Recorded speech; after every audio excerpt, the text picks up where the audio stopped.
Bonjour. Donc, on a beaucoup parlé donc de la partie safety finalement des trains autonomes et des véhicules autonomes.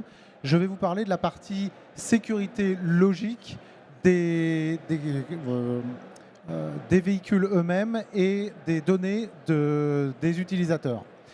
Je vais prendre un exemple. En fait, je vais prendre plusieurs exemples pour expliquer mon propos. Imaginons que on se retrouve avec un véhicule autonome avec un logiciel malware typiquement qui serait dans le véhicule. On voit tout de suite le cauchemar que ça peut créer, les utilisations frauduleuses, les utilisations mafieuses ou potentiellement même terroristes qui peuvent avoir lieu sur le véhicule autonome. On peut aussi imaginer des scénarios qui font aussi assez peur, où potentiellement une plateforme inconnue viendrait prendre contact avec un véhicule autonome, avec un véhicule qui est donc en fonctionnement, et qui pourrait potentiellement dévier sa trajectoire de telle manière que les passagers, au lieu d'aller à l'endroit qui est prévu, vont à un endroit absolument inconnu.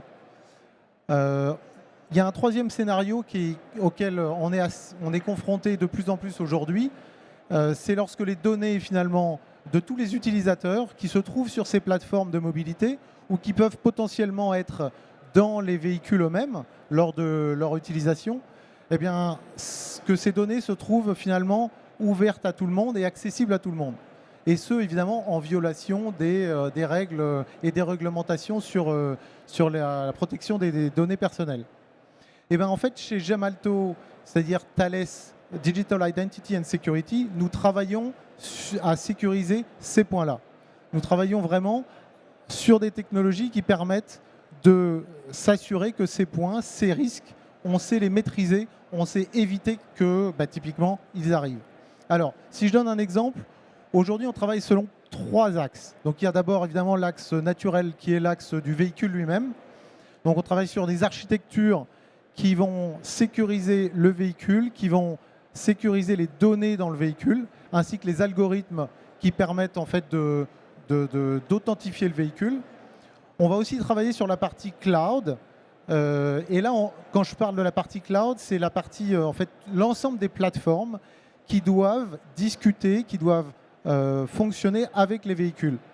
On pense tout de suite à typiquement la plateforme commerciale, donc la plateforme qui est utilisée par exemple pour faire la réservation du véhicule autonome, mais il y a plein d'autres plateformes qui doivent aussi discuter avec le véhicule, ne serait-ce que les plateformes d'opération, les plateformes techniques de maintenance.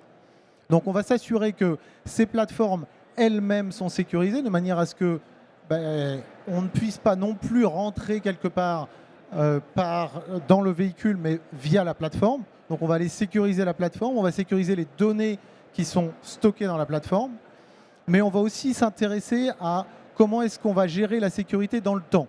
C'est-à-dire que aujourd'hui, en 2019, je vais mettre un véhicule autonome dans les rues, je vais m'assurer que les secrets, les algorithmes que je mets pour protéger mon véhicule et ma plateforme en 2019, non pas qu'ils soient toujours robustes en 2029, mais que je sois capable en 2029 potentiellement de changer ces secrets et de changer ces algorithmes tout au long de la vie du véhicule qui peut être bien au-delà de 2029. Et le troisième aspect sur lequel nous travaillons, c'est l'expérience utilisateur. Donc l'expérience utilisateur, elle commence par le moment où l'utilisateur crée son compte sur le service de mobilité. Et ensuite, elle se poursuit par l'utilisateur qui va réserver son véhicule, puis ensuite il va peut-être probablement rentrer dans le véhicule et avoir accès à un certain nombre de services pendant son trajet. Donc ce qu'on va essayer de faire, c'est de s'assurer qu'au moment où le compte est créé, on va créer donc une identité liée à l'utilisateur et on va protéger cette identité tout au long de son journey, donc de son voyage. Et quand je dis le protéger, ça veut dire qu'on va aussi être capable d'utiliser cette identité pour authentifier l'utilisateur à chaque étape. Donc, quand l'utilisateur utilise par exemple sa tablette ou son mobile pour réserver son véhicule de demain, je veux m'assurer que je parle à la bonne personne, au bon utilisateur et pas à une personne inconnue. D'accord ?